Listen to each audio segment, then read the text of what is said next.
They say things are finally going my way, but most days I feel no one reciprocates my energy. You say all these boys are gay. Hey everybody, welcome to the newest episode of On That Note with Parker Whirling. Today's special guest joins me from Greensboro, North Carolina.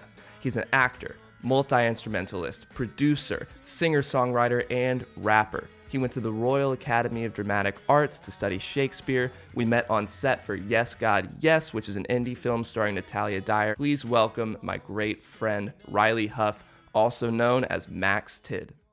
Hey there, what's good? What's good, man? That's a fresh shirt. You are looking snazzy yourself. I'm doing good. How about you? I'm doing very well. Just trying to look snazzy for my boy Riley here. Oh my God, thank you, man. Where does this podcast find you? This podcast finds me wrapped up on a record, figuring out visuals. Auditions are coming back. So, life is just kind of starting to slowly inch to some form of whatever the new normal is going to be. Nice. Well, that's awesome because the first thing I was going to ask you actually was about acting. I wanted to kind of talk about how we met on Yes, God, Yes. Shout out to Karen Maine, Colleen Hammond, and Katie Cordeal. They're the best. Yeah, really. Like that was, what was it? So I got that audition around my sophomore year of college where like I was kind of questioning my place in my department and stuff. A lot of our professors, I think I can speak for a lot of college kids where like they don't let you audition for projects outside of school, which is a little backwards. But I was just like, okay, whatever. So I just kind of submitted for this thing. And they were Why is that? Sorry to interrupt. No, you're good. I think it's weird. I don't know. I think it's because they want you to like focus in on school and do the best that you can to like maintain that image of that university. For me, though, I also kind of would argue that there are some things you just can't learn in a classroom. You got to go out and you got to find it for yourself. And, but I sent in the self-tape. I went to Atlanta, had a call back, and then Miles was actually there. And then I was like, okay, like, whatever happens. I didn't really give a damn. But it was great. They were amazing. They were fun. It was a whole female led team. The casting director, Erica Arvold, amazing. And I was just like, okay, whatever happens.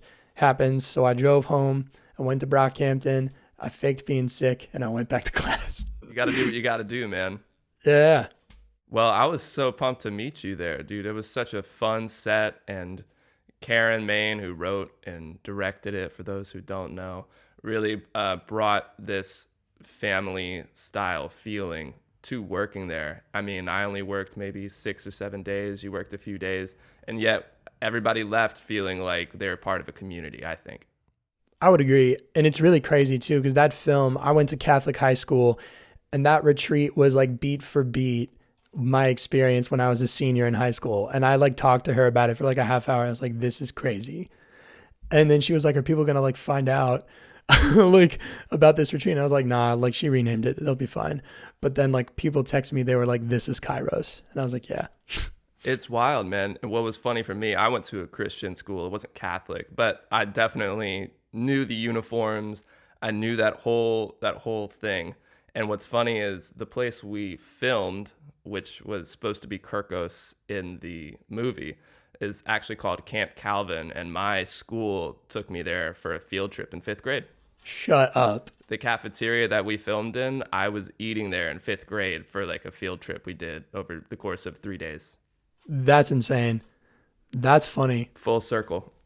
But yeah, but basically like when I went there, like I was actually like really like, cause like the rule is like, like if you're like a 2-liner, whatever, you don't talk to anybody with like a name. You just like kind of keep quiet. That's what they always tell you. And I was like, that's stupid.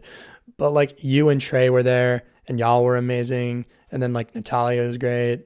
Fran was great. Like everyone there was just like really like relaxed. And I liked that. So shout out to John Henry and Blair as well. There's so many people we could shout out. I don't want to miss anybody, but literally, I don't either. I was literally like talking to Blair and to Trey yesterday. So that's crazy, I know. See, and we're all family. That's what's so cool about this.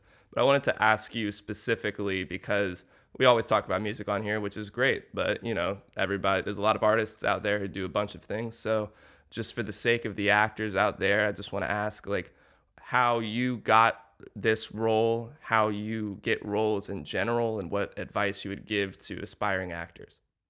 So I signed with my agent when I was 10 years old, and I've had the same agent like since then. And yeah, but it's like I've always been like the kid who's gotten really close, but like never booked it. So like when I was younger, it was like for the best friend in Diary of a Wimpy Kid, and then like the best friend in Super 8, the one who's like directing their little movies. And I would like go meet these directors and stuff, and I wouldn't book it. And I was like, dang, so like what's going on? And that kind of like when you're in high school, that's whatever. But then like as I got older, I just realized like being exposed to that when you're young, you kind of realize like if you're still doing it when you're like 23 or whatever, like you clearly love it. So I think, the thing I just try to go in with a mindset is like the only person I really got to make proud of myself every day is me. So if I'm going to tape for something, and it's like the worst, like it could be the worst text in the world, but like if you find a way to fall in love with it and you can enjoy yourself, then you've had a good day at work. And I would just recommend to other actors, like if you're going to step into this, get an agent who sees your career the way you see it and wants to help you build those like building blocks to get there. And then just go at it and don't like think about it as like a life and death thing.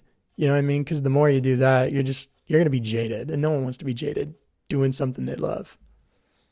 Yeah, acting can definitely make you jaded. I think what a lot of people don't know is, the A-listers obviously are working all the time, but pretty much everyone else like is constantly trying to audition and get roles. And you might work 3 days a year, and that's a great year.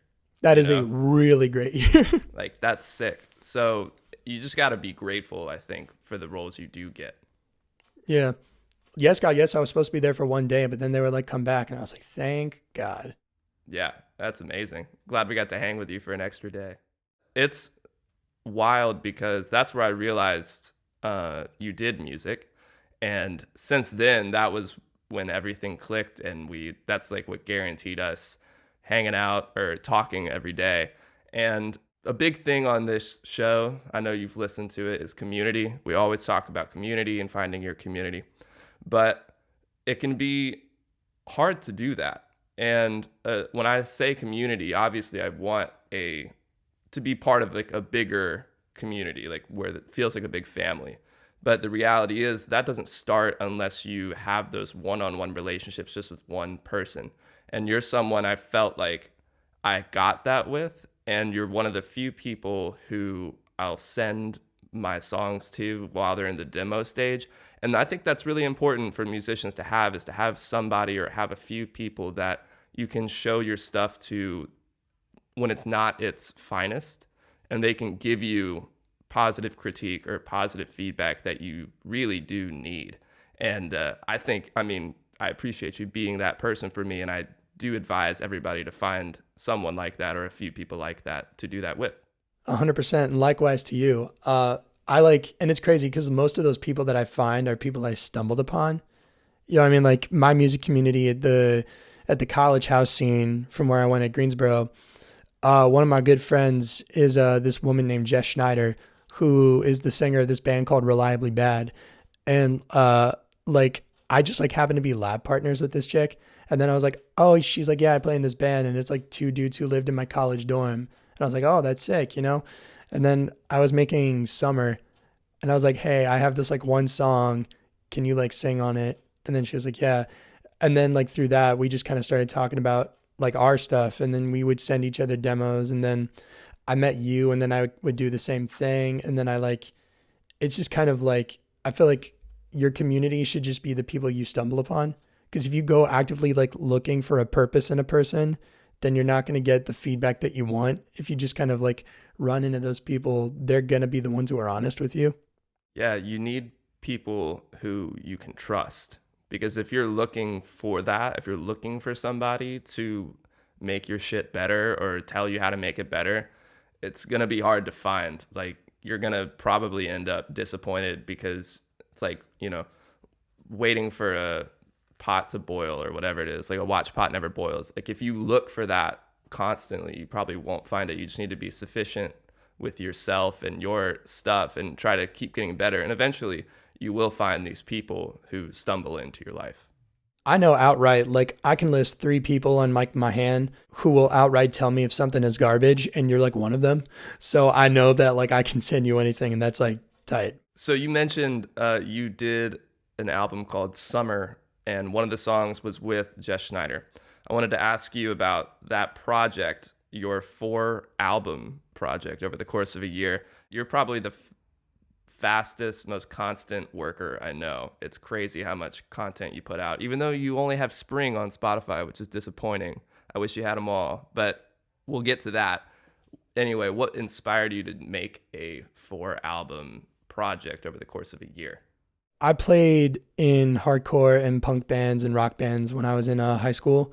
One that like lasted long and it was really great, but that whole thing kind of deteriorated around college, and I only knew how to write with those people and like how to make music with those people. So the idea came to me. I was just like, why don't I just like, because like for me, I learned by like having to force myself to hear other people's opinions and like by having to hit the target. So I just put 4 albums out in a year, and I was like, people will either like this or they will not, but I'm going to know where I stand. And that made me learn and kind of navigate how to write music on my own. And the only reason Spring's on there is because that's the only front to back thing that I can like stand behind, and I'm like, oh yeah, that's good. And that's just for me. Because Spring also was at a point in my life where like I was like starting to kind of like focus in on like everything going on around in my life and in my music. And you can hear that when you listen to it. So I was just like, yeah, this can stay on here. But a lot more of what I do now is I'm just trying to like test the waters by myself and like be comfortable with it by myself. What made you realize, okay, Spring, this album is more me than the others? What was that difference? I always would write like songs in points that felt like crucibles, but I wrote the songs in Spring that I wrote those in moments that just kind of felt like moments. They didn't feel like these big boiling like stressful, whatever. Like it felt like it was just a moment in time, and it was something I caught in a bottle, and I was like, great. Like a Cambria, I went out and I got wasted with a couple of my friends, and then I was like in a really good mood, and I was just like, I want to make an indie pop song, and I made Cambria that night. That's sick, dude. What about May? That's my favorite one on there. Oh yeah. May, long story short, I like had feelings for like one of my friends that didn't pan out, and like we're tight still. I was like fiddling around on my guitar, and that opening chord just kind of came to me. I was just like randomly placing my fingers around, and then when I landed on that, I was like, that sounds like immediacy. And I was like, oh, okay. And that's like the moment when you realize you had that feeling, and I was like, this is great. And then it just kind of, it was like 4 chords or whatever, but it just kind of like layered on top of each other, and it kept going. And it was like, I didn't worry about writing a hook. I didn't worry about writing a whatever. It's just like, I wrote down the things that that person made me feel, and I was like, this is it. So I've listened to a lot of your music, and it's all very personal. You know, on the surface, you're getting Riley. How do you do that? How do you face that fear of being like, fuck it, I'm going to let people know what's on my mind truly? It's actually funny because I feel like I'm getting better at that now. A lot of the artists I'm attracted to are the ones who just talk about their life and just talk about everything that's going on. Like Drake, say what you will about him as a human being, but like you listen to his songs and like, you know, that dude is talking about everything going on in his life and how he sees it. And I've kind of subscribed to that philosophy, especially with people like Kevin Abstract and people like Tyler and people like, why am I blanking? American Football. So like, hey, yeah, I got it right here. Oh shoot. I got it for you. I knew you would like it. Oh, thank you, man. That touched my heart. But yeah, I think life is too short for you to be kind of burying yourself as a human being, especially when you're an artist, because our job is the human condition, if you really think about it. So, and my life is too short for me to just kind of hide how I feel about things and to hide about anything. And so I just like putting my life down on paper because, you know, I think that's also part of like how I relate to people. That's a beautiful way of putting it, man. I find it pretty challenging to be super upfront with my lyrics. I think it's easier for me and maybe for other people to hide behind maybe some abstractions or like some more just general lyrics that do mean something to you but aren't going to like offend certain people. But I do think that that's something that we can all get better at, is just being honest with ourselves and putting that honesty in songs and not being afraid to show it. Yeah. I mean, I think you do that. You're very honest in your songs though. Like I remember the first time I heard Always Always, like there was a line about Holy Spirit, I can feel it. Is there more to say? And I was like, that is like when I heard that, I was like, that's something only Parker would write. And I really liked that. Thank you, man. Hey, that helps me figure out what things are getting across. Yeah. So you mentioned some influences earlier. You said Kevin Abstract. You said, who else did you say? Tyler? Yeah, Tyler, American Football. Right. Who are some artists that people may be surprised to know that you are influenced by? I would not be making music at all if I didn't see this kid in my middle school wear a Blink-182 shirt. And I listened to Tom DeLonge, and like that dude's guitar riffs, if you like, it's like really simple, but it's kind of a nursery rhyme, and you can learn like every basic like kind of technique on guitar. You can learn hammer-ons, you can learn bending a string, you can learn pop chord theory off of that, and like it's so fast and it's so simple, but it teaches you so much. And Tom DeLonge definitely like is the reason I like picked up a guitar in the first place. Interesting. I knew you liked Blink-182, but I didn't know how much of an influence they were on you. Oh, it's big. It runs deep. That's funny that you are so into the punk hardcore scene, and yet you're also a Shakespearean actor at the Royal Academy of Dramatic Arts. What was that like, dude? So I applied for this like summer internship there, and or not internship, but it was like a 8-week program where we auditioned to get in, and we just got there. But they're very like, you wake up, you start at 9 a.m., you end at 6, but you just drill and drill and drill. And it was a lot of body work, a lot of voice work, a lot of analyzing text. But that summer really just like gave me independence, and it like kind of validated myself for myself. And I just walked away from that feeling more confident in like how I get up, how I treat myself, how I take care of myself, and how I like move as like a human being. And I treat myself like a business and as an artist. So that was just like incredible. And like the teachers there are all like amazing. You get like 3 teachers for like one subject. So I had 3 voice teachers, I had 3 movement teachers, 3 text teachers. Whoa. Yeah. And it's like, it's one thing when you get one person's viewpoint who's like really trained, but if you're getting 3 people, like especially in that short like like a little period of time, like it all just kind of hits you, and you just kind of have to take what you can that works for you and like apply it wherever. I mean, I'll still use that like when I wake up just to like calm myself down. So what's one of the most important lessons you learned from being over there? Ooh, that's a good question. I think the biggest thing I took away was that the only person who knows if you're ready to take something on is yourself. And you are the captain of how much you care about something, how much work you're going to put in, and what are the best ways to tackle everything that you do as an artist. So really just like being honest with yourself and managing your expectations and managing your priorities and your responsibilities. That's really the biggest thing it taught me. Do you think that just being abroad in general had any kind of impact on your music? Yeah, for sure. Cause I had a lot of come to Jesus moments with myself being abroad that summer. And it really like made me just kind of get more blunt and succinct with how I process things and how I am as a person. And then that was around the time we started making Burrow. And it really showed up, I feel like, on that record, because a lot of what I'm talking about is it doesn't really pander on too much. And if it goes on for a while, it like covers different things. So it just taught me to get blunt. So you just mentioned Boro, which is your other project with the man Brad Spectacular. Yes, sir. One of the greatest Instagram names ever. I always crack up I'm like, Brad Spectacular just liked my post. That feels pretty good. Greatest rapper alive. Yeah, tell people what Burrow is. How did it come about? How you and Brad work together? So this came about because I did not want to work with this dude at all. I've literally told him that to his face, but like, we did one song together and I was like, yeah, why not? You know, and I wasn't really that great of a rapper back then when I was doing it, but, he, was like, we should make another song together. I was like, yeah, okay.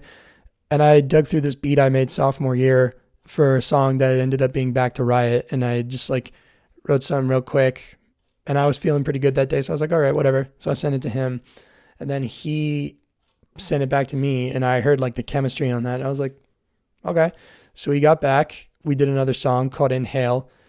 And I was like, okay. Then we did Adrian. We were like, maybe this is an EP. And I'm like, yeah, maybe it's like a one-off. But then it ended up being like this whole album and this duo now. And we're like through that, I found like maybe like a soul brother creatively. You know what I mean? Like that dude's energy is amazing. He just like grabs life by the horns. And when he's like in the room, he'll just like be firing off all cylinders, kind of like all over the place. But when he like writes, he just kind of succincts and like gets in like one little space and like he goes to town. And I haven't seen that in like most anybody that I've worked with.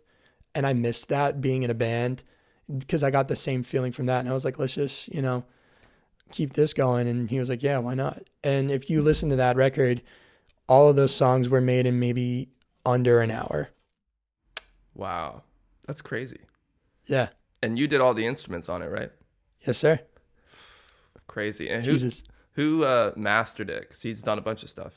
Yeah. So my Brad's friend Jake, he masters like a lot of records. I think he did the Beast Coast record and he works in like the studio that like a lot of New York rappers work in. But it was just like through that. And I mean, Brad kind of handled that section of it. And I was like, geez, okay, this sounds better than anything I've ever put out. Why not? But I do all the mixing and we do the instruments. But like, to be honest, I probably couldn't do that if I didn't have Brad because like he kind of takes the pressure off of me. Like I don't have to write as much. I can just like worry about the finessing of it and he can like take the horns on that. So it's really works nice for me.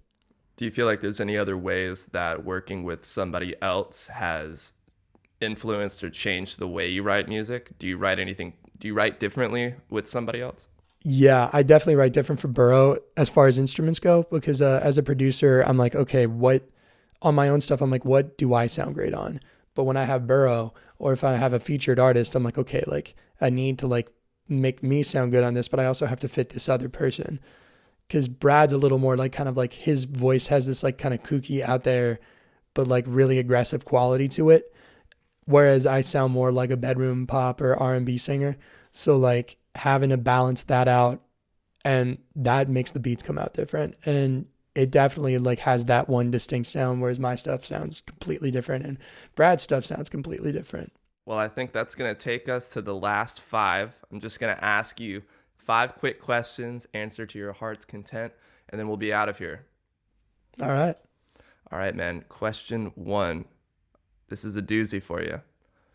If you had to pick between one of the two, music or acting, which one? Oof. Acting. Really? Yeah. I love both. I would never throw one away for the other, but if I had to, the most intimate relationships I've ever had in my life, I've found through acting with other people. So I would definitely choose that. Interesting.